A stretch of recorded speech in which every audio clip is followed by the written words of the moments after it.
Questions. Section A, A1, A2, A3, A4, A5, A6, A7, A8, A9,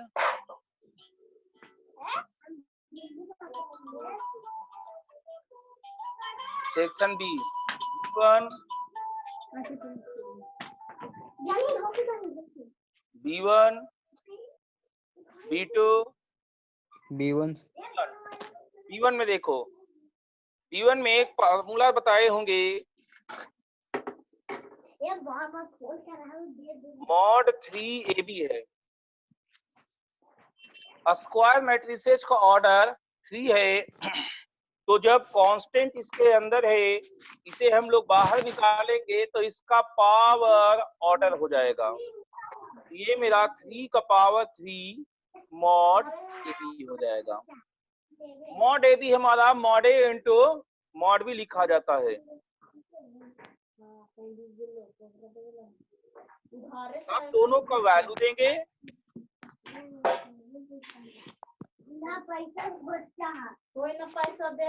ये हमारा 27 81 हो जाएगा।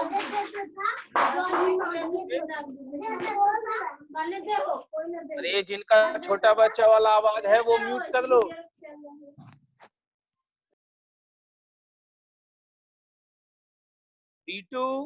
B2 sir. B2 में देखो मॉड A बराबर 0 है।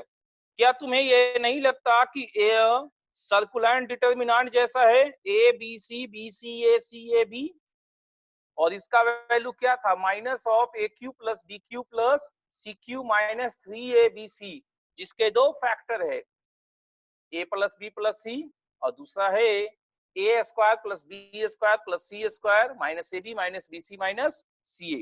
तो हम लोग B2 जब करेंगे तो A को हम लोग cos इनवर्स x मान रहे हैं, B को cos इनवर्स y और C को cos इनवर्स z। तो हमारा मॉडल हो जाएगा A B C B C A C A B is equal to 0। इसको फैक्टराइजेशन है, पहले वैल्यू है AQ plus BQ plus CQ minus 3ABC बराबर 0। माइनस 0 के कारण कैंसिल हो जाएगा। इसका factorization A plus B plus C into A square plus B square plus C square minus AB minus BC minus CA। या तो हमारा पहला फैक्टर 0 होगा या फिर ये फैक्टर 0 होगा। इस फैक्टर के 0 होने का मतलब होता है A बराबर B बराबर C। तो यहाँ पर दो पॉसिबिलिटी है, cos inverse x plus cos inverse y plus cos inverse z is equal to 0 और cos inverse x is equal to cos inverse y is equal to cos inverse z। तुम लोग को cos inverse का range पता है? cos inverse का range क्या होता है? -1 से +1। Range of cos inverse x is -1 से 1 एंड नहीं, ये डोमेन होता है। रेंज होता है 0 से पाई तक। रेंज इसका 0 से पाई तक होता है। तो अब सवाल ये पैदा होता है कि समेशन 0 कब होगा? जब तीनों एक ही साथ 0 होंगे। सो ओनली पॉसिबिलिटी है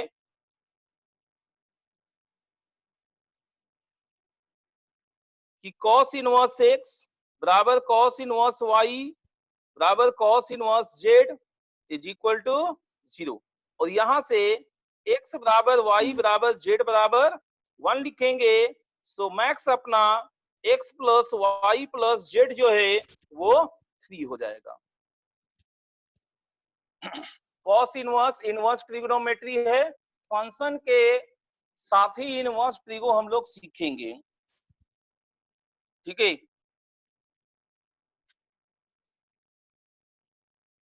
B3 B3 में देखो थर्ड कॉलम का 2 मल्टीपल सेकंड में घटा देंगे और थर्ड कॉलम का 3 मल्टीपल्स फर्स्ट कॉलम में अगर हम घटा देते हैं,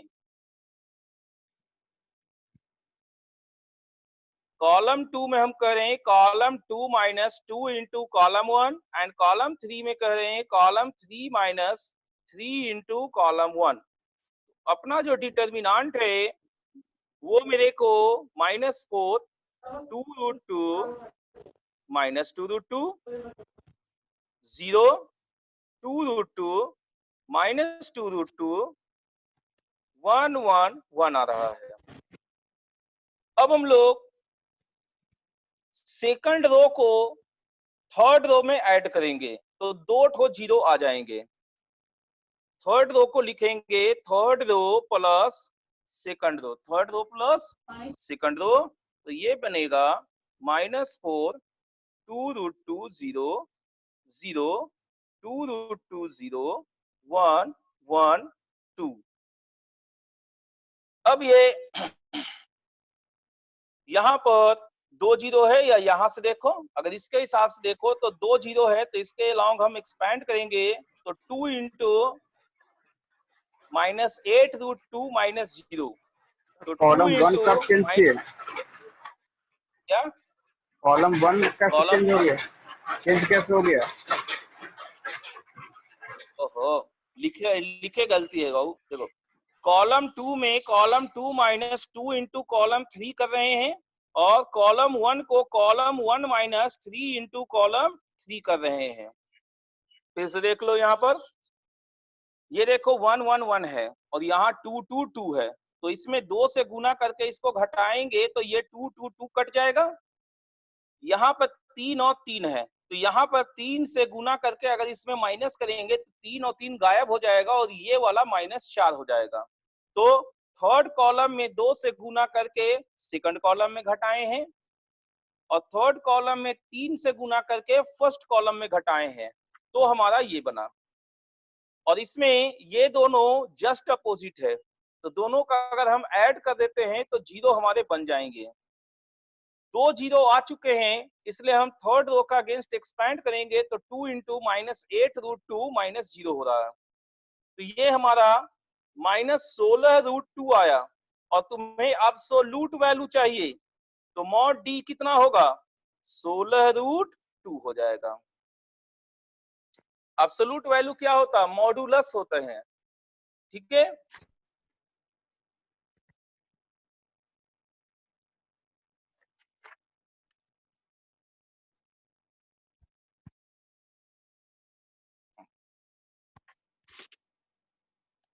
B4 B5 B5 हाँ B5 में देखो a प्लस बी का whole square a minus B का होल स्क्वायर, दोनों को अगर घटा देंगे तो क्या आएगा 4ab, और यहाँ पर ab क्या है, दोनों का प्रोडक्ट 1 है, दोनों का प्रोडक्ट 1 है, तो 4ab मेरा सिर्फ 4 बचेगा और उस 4ab में जो 4 बचा उसको यहाँ से 4 से गुना करके अगर घटा देंगे, 4 से गुना करके घटा देंगे तो 4 - 4 0 हो जाएंगे। तो इसको ऐसे समझते हैं B5 ax plus a minus X का whole square plus ax minus a minus X का होल स्क्वायर -4 इंटू 1, यहाँ पर माइनस है। तो देखो a square cancel, b square cancel, plus 2ab और -2ab सब्ट्रैक्ट होके 4ab आया हमारे पास, और ये 4 - 4 अपना 0 हो जाएगा। तो हम जो ऑपरेशन लगा रहे हैं उस ऑपरेशन का नाम है कॉलम 1 में column 1 minus column 3, column 1 minus column 3 column 2, column 1 minus column 2 -4 into column 1 -4 into column 3 होगा। हाँ देखो, कॉलम 1 में column 1 minus column 2 -4 into column 3। तो ऐसा करने से अपना डिटर्मिनांट 0 0 0 हो रहा है। और यहाँ पर ax minus a minus x का whole square, by minus b minus y का whole square, cz minus c minus z का होल स्क्वायर 1 1 1। अब एक कॉलम 0 है, एक कॉलम के सारे एलिमेंट 0 है, तो डिटर्मिनेंट का वैल्यू 0 हो जाएगा। ठीक है,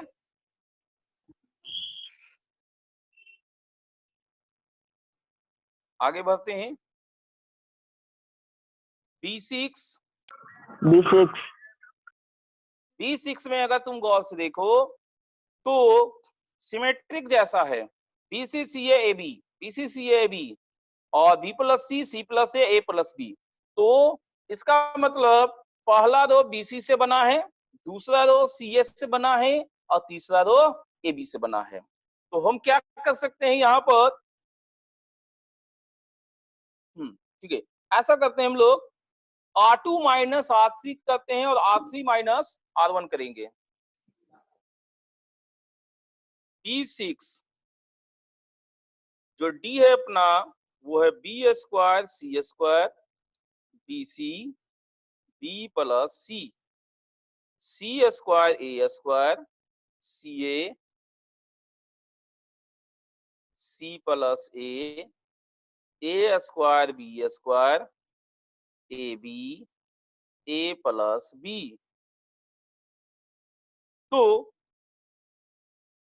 यहां पर हम लोग क्या बोले, R2 को R2 माइनस R3 करेंगे। देखो B square C square BC B plus C। तो R2 माइनस R3 करेंगे तो A स्क्वायर यहाँ पर कॉमन हो गया और आ गया है C square minus B square. यहाँ पर A कॉमन होगा और C माइनस B आएगा, यहाँ A कैंसिल होके C माइनस B आया। नेक्स्ट टाइम में R3 को हम लोग R3 माइनस R1 करेंगे, R3 माइनस R1 करेंगे, R3 माइनस R1 करेंगे तो B स्क्वायर कॉमन हो गया और आ गया है A square minus C square. यहाँ B कॉमन हुआ A माइनस C, यहाँ B कैंसिल होके A माइनस C आया। अब यहाँ से हमें C माइनस B और A माइनस C कॉमन आ गया।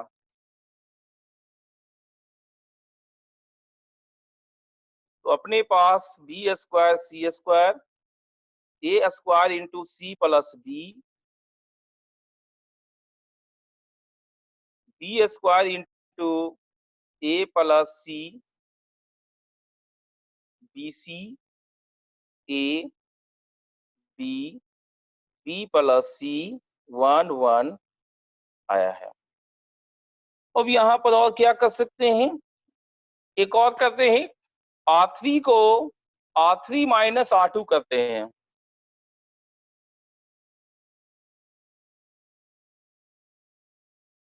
R3 माइनस R2, ये अपने पास C minus B A minus C B square C square A square C plus B। यहाँ पर घटाओगे तो क्या आएगा, B स्क्वायर A में AB स्क्वायर घटा दोगे तो AB कॉमन हो गया और B माइनस A आया है। नेक्स्ट B स्क्वायर C में A स्क्वायर C अगर घटाओगे, B स्क्वायर C में A स्क्वायर C घटाओगे तो C कॉमन हो गया और B square minus A square आया है कॉमन। यहाँ पर BC A B minus A B plus C 1 0 आया है। तो एक 0 हम ले आए हैं और B माइनस A यहाँ से कॉमन आ रहा है। C minus A, B, A minus C and B minus A। और अब ये डिटर्मिनांट बचा B square C square, A square C plus B।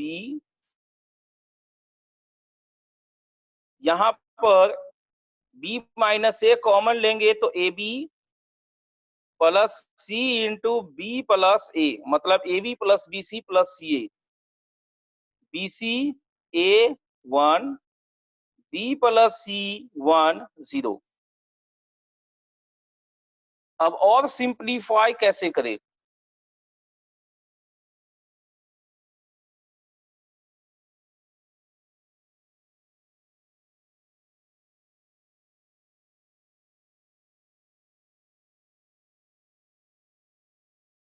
और सिंप्लीफाई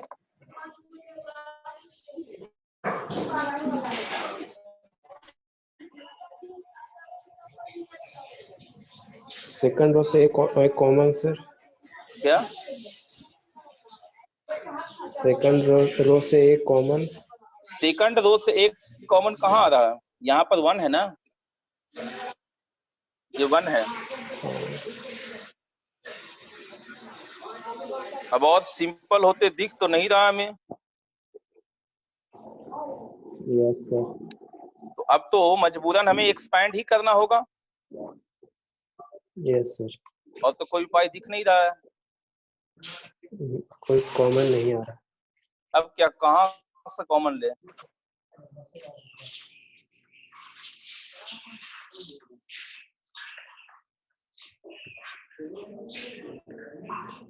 अब कॉमन नहीं आ रहा। नहीं आ रहा सर।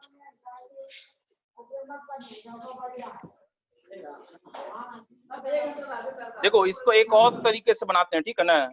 ये तो ठीक है, एक और तरीका भी हमें दिखाई दिया, वो इससे काफी सिंपल हो सकता है। ठीक है, देखो फर्स्ट रो में ए नहीं है, इसको ए से गुना करेंगे, सेकंड रो को बी से गुना करेंगे और थर्ड रो को सी से गुना करेंगे। ठीक है,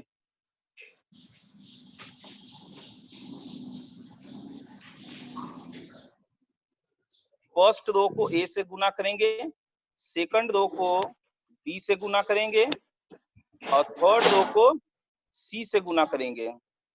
हम तुम्हें लिख के दिखा देते हैं, A B square C square, B C square A square, C A square B square, A B C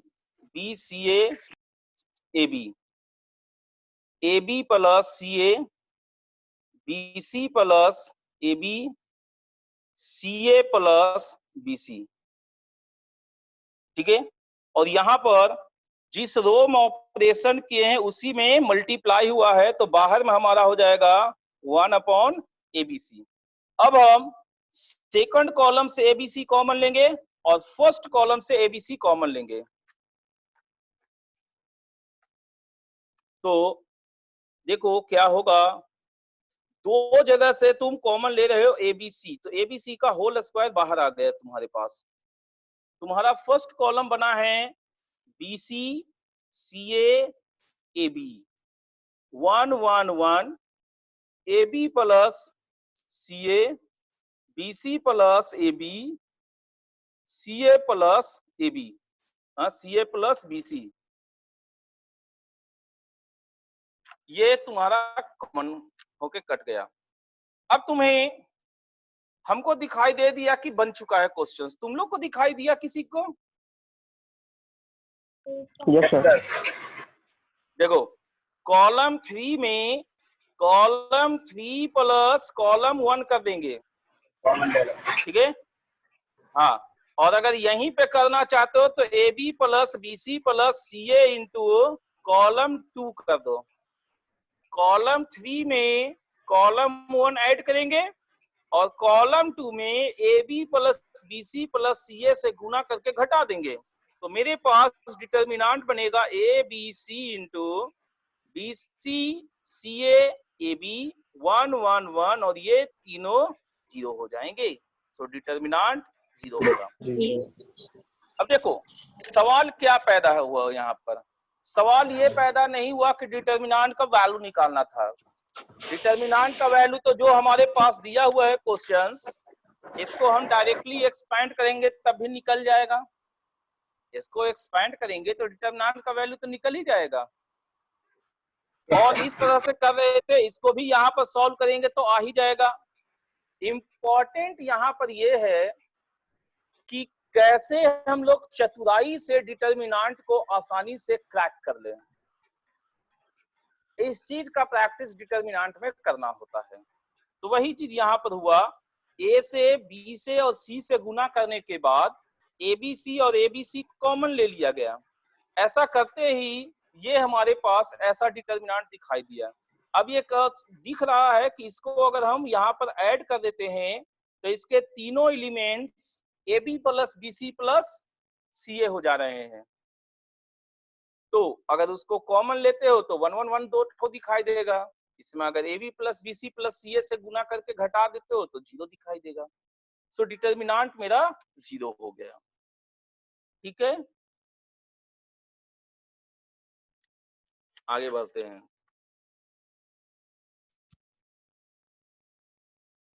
B7, B8, B9, B9 हाँ B9 में देखो, तुम्हें cos A प्लस B का फॉर्मूला याद है? Yes sir. हाँ, तो उस फॉर्मूले का जरूरत आ गया है यहाँ पर। क्वेश्चंस को हम दोबारा लिखते हैं यहाँ पर।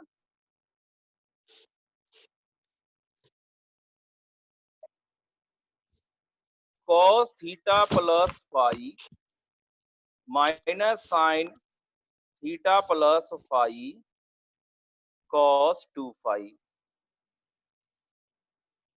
Sign theta cos theta sine phi minus cos theta sine theta cos phi. देखो हम जो ऑपरेशन करने वाले हैं उसको समझते हैं पहले बढ़िया से। हम R1 में ऑपरेशन करने वाले हैं। इसका फॉर्मूला क्या है? cos theta cos phi. तो R3 में हम cos फाई से गुना करके ऐड करेंगे। R3 में cos फाई से गुना करके ऐड करेंगे तो cos theta cos phi cancel हो जाएगा। cos theta cos phi minus sine theta sine phi, तो minus sine theta sine phi है तो यहाँ पर सेकंड रो में हम साइन फाई से गुना करके ऐड करेंगे। तो हमारा ऑपरेशन क्या है? R1 plus R3 into cos phi plus R2 into sine phi. तो ये मेरे को बन गया 0। अब यहां देखते हैं, इसको एक्सपेंड करेंगे तो minus sine theta sine phi जो कि इससे कैंसिल हो जाएगा। Sine theta cos phi, sine theta cos phi इससे कैंसिल हुआ, plus cos theta sine phi, तो वो इसको ऐड करने से कैंसिल हो जाएगा। तो ये भी तुम्हारा 0 हो गया है। अब यहां पर देखते हैं, ये cos square phi minus sine square phi है, तो कॉस स्क्वायर फाई ऐड करेंगे तो 2 कॉस स्क्वायर फाई होगा। 2 कॉस स्क्वायर फाई हो गया। 2 cos square phi, cos square phi cos square phi minus sine square phi और प्लस साइन स्क्वायर फाई हमारा cancel हो जाएगा, तो वो तुम्हारे पास नहीं आया, कट गया। अब यहाँ पर 2 ठो 0 दिख रहे होंगे, 2 ठो 0 दिखाई दे रहे हैं। इसका मतलब फर्स्ट रो के अकॉर्डिंग ही हम एक्सपेंड करेंगे। यहाँ sine square theta plus cos square theta 1 हो जाएगा,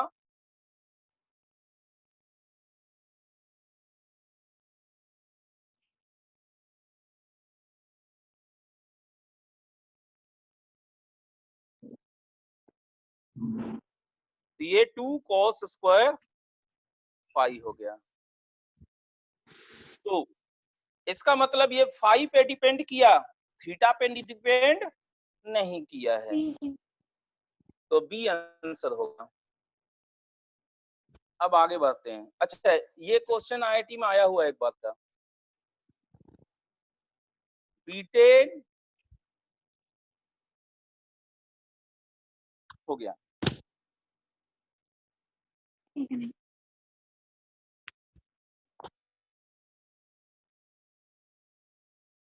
तो ये डिस्कशन कंप्लीट हो गया, ठीक है। अभी हमारे पास समय बचा हुआ है। ये क्वेश्चन है, find sigma delta R, R बराबर 1 to n, if delta R बराबर 1 2 r माइनस 1 इन n square plus n plus 1 n square n square plus n square plus n plus 1। तो यहाँ पर सिंगल रो सिंगल कॉलम में variable है, तो sigma हमारा डायरेक्टली अप्लाई होगा, सिग्मा डायरेक्टली अप्लाई हो गया। अब इसका फॉर्मूला लगाएंगे, यहाँ पर सिग्मा 1 n हो जाएगा, 2 बाहर निकल जाएगा और sigma R n into n plus 1/2 बनेगा, 2 2 कैंसिल। यहाँ पर 2 बाहर निकलेगा तो sigma R n into n plus 1/2 minus sigma 1 n बनेगा। तो यहाँ पर 2 2 काट दिए, फिर n इंटू 1 n से कैंसिल हो जाएगा। तो हमारे पास अगर गौर से देखो तो n n n ये तीनों बराबर है, n स्क्वायर प्लस n इसके पास है और इसके पास भी है, n स्क्वायर इसके पास है और इसके पास भी है, लेकिन कहीं पर भी कोई दो कॉलम एग्जैक्टली बराबर नहीं है। तो ये वो क्वेश्चन है जिसमें हमने कहा था कि 90% क्वेश्चन में इसका आंसर 0 आता है। मतलब कुछ क्वेश्चन ऐसे दिए गए हैं जिसका आंसर 0 नहीं है, ये वन ऑफ दोज क्वेश्चंस है। तो हम क्या करेंगे, फर्स्ट कॉलम को सेकंड कॉलम में घटा सकते हैं और फर्स्ट कॉलम को थर्ड कॉलम में घटा सकते हैं। तो जब हम फर्स्ट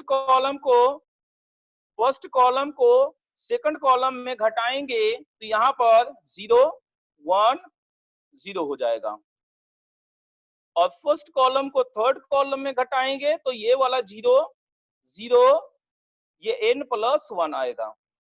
ये तुम्हारा ट्रायंगुलर मैट्रिसेज का डिटर्मिनेंट नहीं लग रहा, lower triangular matrices, lower triangular matrices का डिटर्मिनेंट है, तो इसका वैल्यू डायरेक्टली डायगोनल एलिमेंट का प्रोडक्ट हो जाएगा। सो n इंटू n प्लस 1, ठीक है।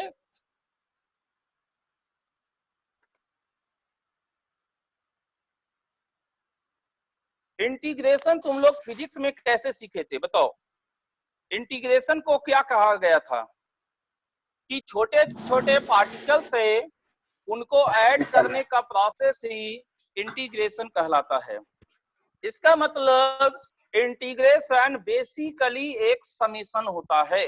तो जो हम लोग सिग्मा में प्रॉपर्टी लगाए हैं, एग्जैक्टली सेम प्रॉपर्टी हमारा इंटीग्रेशन में चलेगा, ठीक है।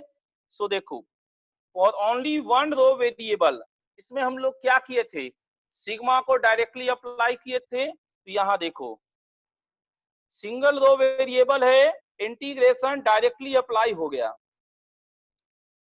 अगला है मल्टीपल रो। मल्टी रो वेरिएबल में क्या किए थे, पहले हमने कहा था डिटर्मिनेंट को एक्सपैंड करके निकाल लो फिर सिग्मा लगाना। तो यहाँ पर भी वही किया गया है, पहले एक्सपैंड करो फिर सिग्मा इंटीग्रेशन को अप्लाई करना है। एक क्वेश्चन लेते हैं, इंटीग्रेशन तुम लोग बेसिक इंटीग्रेशन सीखे हो, लेकिन ये इंटीग्रेशन 12th का है। 12th का मतलब अपने सारे रंग रूप लेके आ सकता है तुम्हारा डिटर्मिनेंट में। सो हम वन ऑफ दोज क्वेश्चंस लिए हैं, एकदम सिंपल ना लेके वन ऑफ दोज क्वेश्चंस लिए हैं जिसमें हमें पूरा इंटीग्रेशन लगाना पड़ सकता है। फाइंड इंटीग्रेशन ऑफ 0 से π/2 fx dx इफ fx बराबर sin का power 5x ln sin x root sin x upon root sin x plus root cos x, और ये सारे कांस्टेंट है। तो यहाँ पर वेरिएबल सिर्फ पहले रो में है, तो यहाँ पर डायरेक्टली हमारा इंटीग्रेशन अप्लाई हो जाएगा। इंटीग्रेशन डायरेक्टली अप्लाई हुआ। अब ये 3 इंटीग्रेशन है, तीनों अलग प्रोसेस से निकलते हैं और यहाँ पर पूरा प्रोसेस बताना उचित नहीं है। डेफिनेट इंटीग्रेशन में जाके ही ये सीखोगे। ये तीनों अपने आप में सुरमा है। ये वालिस थ्योरम से बनेगा। ये तुम्हारा बोर्ड एग्जाम्स में लगभग हर साल आता है। ये किंग रूल से बनेगा। तो वो हम लोग डिटेल में डेफिनेट इंटीग्रेशन में जाके करेंगे ही, इसलिए अभी हम इसको डायरेक्टली वैल्यू फाइंड आउट कर रहे हैं। हमने वालिस थ्योरम लगा दिया, इसका वैल्यू दे दिया और इसको किंग रूल लगा के वैल्यू निकाल लिया। अब तुम्हें देखना है कि फर्स्ट रो क्या किसी रो के बराबर दिखाई दे रहा है? फर्स्ट रो और थर्ड रो बराबर है, सो इस डिटरमिनेंट का वैल्यू 0 होगा। एक और एग्जांपल करते हैं। देखो, फाइंड इंटीग्रेशन 0 से π/2 fx dx इफ fx बराबर, ये जो तुम्हारा डिटरमिनेंट दिख रहा है, इसको अगर तुम गौर से देखो तो इसमें एक से ज्यादा रो में वेरिएबल x फैला हुआ है। तो सबसे पहले हमें इसे एक्सपेंड करना होगा। हम कैसे एक्सपेंड करते हैं फर्क नहीं पड़ता, लेकिन पहले एक्सपेंड करना होगा। तो हम क्या करेंगे, यहाँ पर फर्स्ट सेकंड कॉलम से cos x कॉमन लेंगे तो ये थोड़ा सा छोटा हो गया, 1 cos x। अब और कुछ छोटा करने का उपाय है नहीं, किसी भी ऑपरेशन से इसे छोटा कर नहीं सकते। सो अब हम डायरेक्टली इसको एक्सपैंड कर रहे हैं। तो जब हम इसको डायरेक्टली एक्सपैंड करेंगे तो मेरे पास इस तरह का चीज दिखाई देगा। तो अब हम इसको एक बार और मल्टीप्लाई करें, फर्स्ट रो के अकॉर्डिंग एक्सपैंड किया गया है, इनको मल्टीप्लाई करेंगे तो cosec स्क्वायर x मेरा कैंसिल हो रहा है। अब यहां पर और आगे बढ़ते हैं, cos square x minus cos 4x plus cos x minus sec x plus cos 4x cosec square x minus cos square x into cosec square x। यहाँ पर cos square x into cosec square x क्या हुआ, cos square by sin square, cot square x है। तो cot square x इन दोनों से अगर हम कॉमन ले लें, इन दोनों से अगर cot स्क्वायर x कॉमन ले ले तो मेरे को 1 माइनस cos स्क्वायर x यहाँ पे आ जाएगा, जो कि sin स्क्वायर x होता है, इसको काट देगा तो ये cos स्क्वायर x बनाएगा और ये cos स्क्वायर x इस cos स्क्वायर x को कैंसिल कर देगा। तो ये दोनों कैंसिल हो गए। अब मेरे पास जो बचा है वो ये 3 टर्म बचे हैं। अब इसको